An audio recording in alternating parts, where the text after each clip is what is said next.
कब?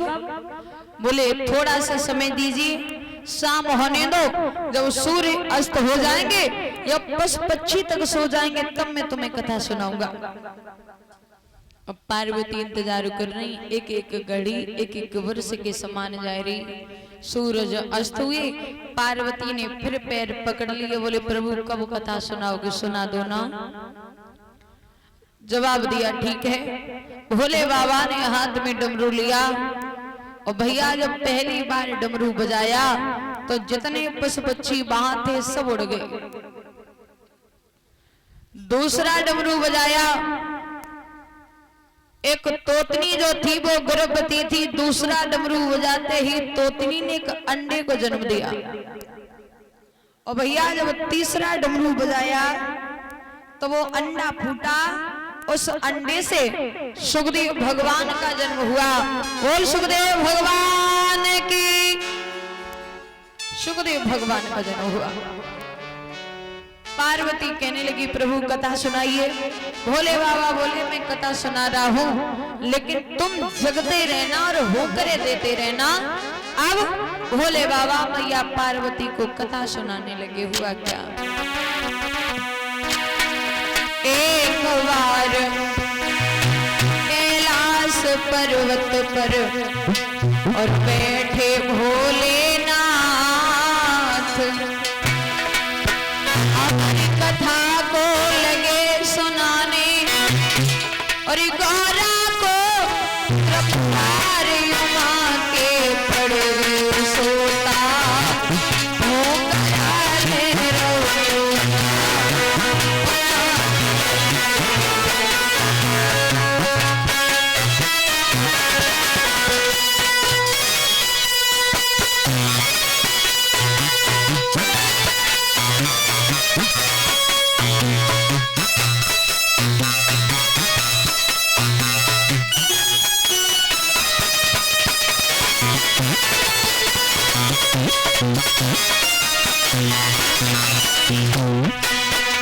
अरे भोले भोले पानी गौरा सी महारानी,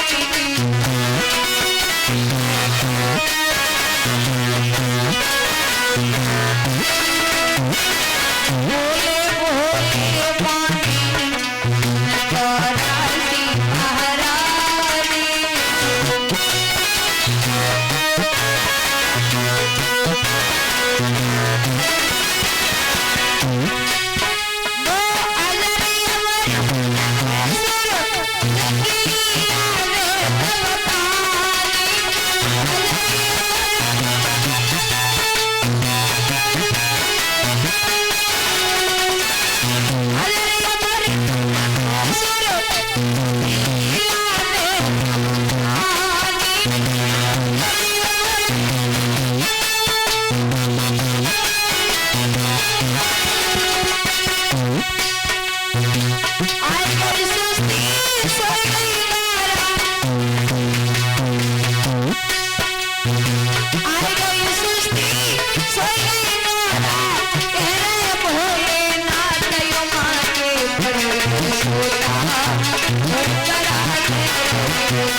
भैया पार्वती को नींद आ गई, पार्वती सो गई। वो तोता जो था वो होकरे देने लगा। कथा सुनाते सुनाते सुबह और जब भैया भोले बाबा की समाधि टूटी, पार्वती ने हाथ जोड़े, बोले महाराज गलती है इसका। हाथ जोड़ के बोली लगी यही आंखें हमारी,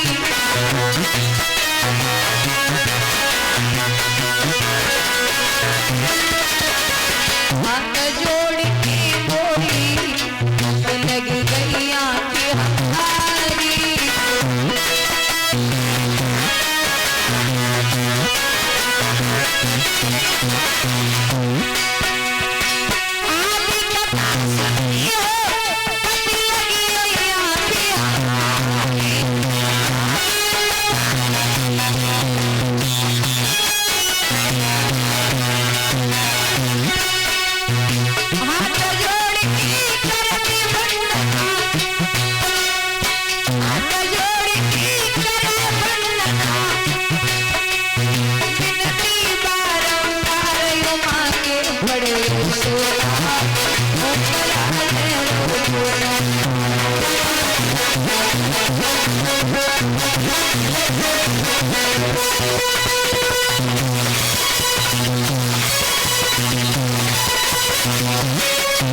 भैया पार्वती ने दोनों हाथ जोड़े जब भोले बाबा की समाधि टूटी, पाए पगले बोले नाथ माफ कर दो मेरी आंख लग गई।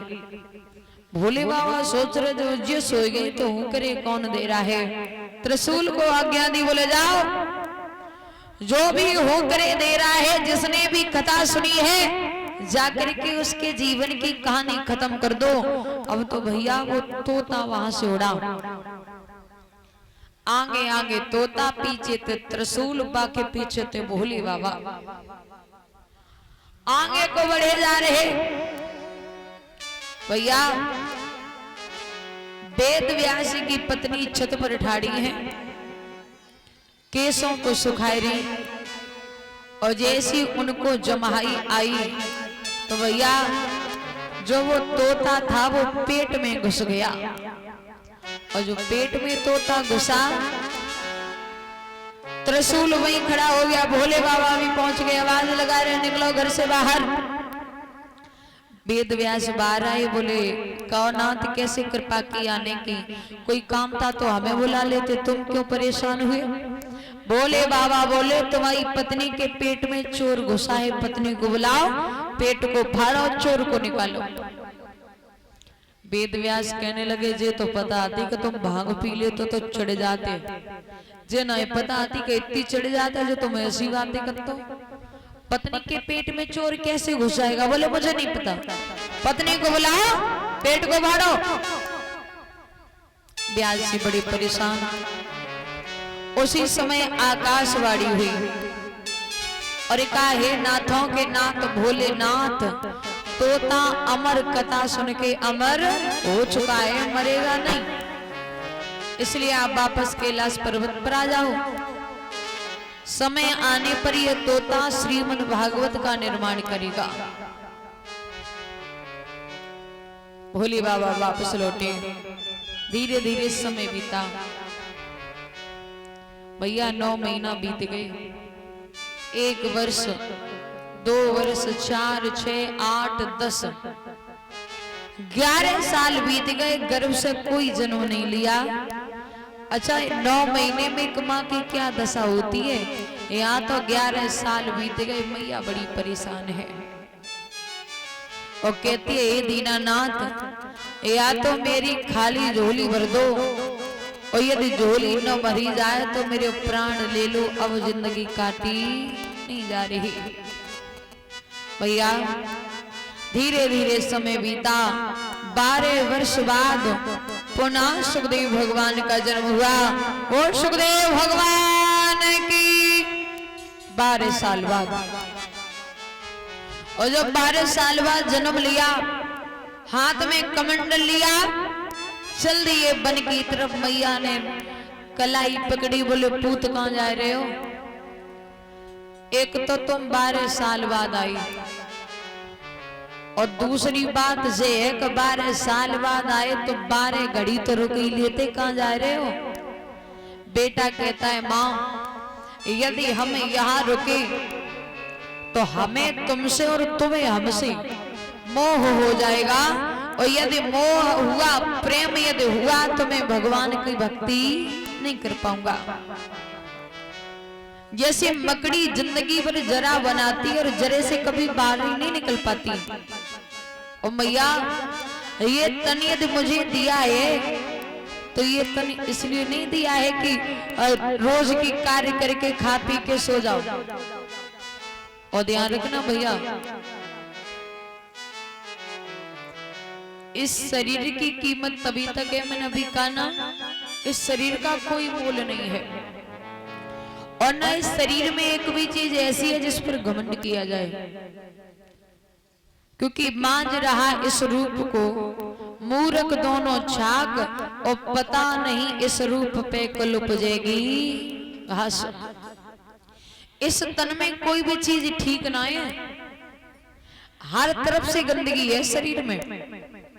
क्योंकि आंखों में देखो तो गंदगी, सुबह जगते हैं तो कीचड़ रहता है, आंखों में देखो तो गंदगी, नाक में देखो तो गंदगी, मुंह में देखो तो गंदगी, पेट में देखो तो गंदगी, यहाँ तक कि 4 दिन न नहाओ तो पूरा शरीर मलमूत्र छोड़ता है। भैया सुखदेव भगवान समझा रहे, मैया आप मेरे रास्ते में विघ्न न पालो, मुझे भगवान की भक्ति करनी है। और जवाब दिया, सुनो मैया, आषाढ़ मास के पुतले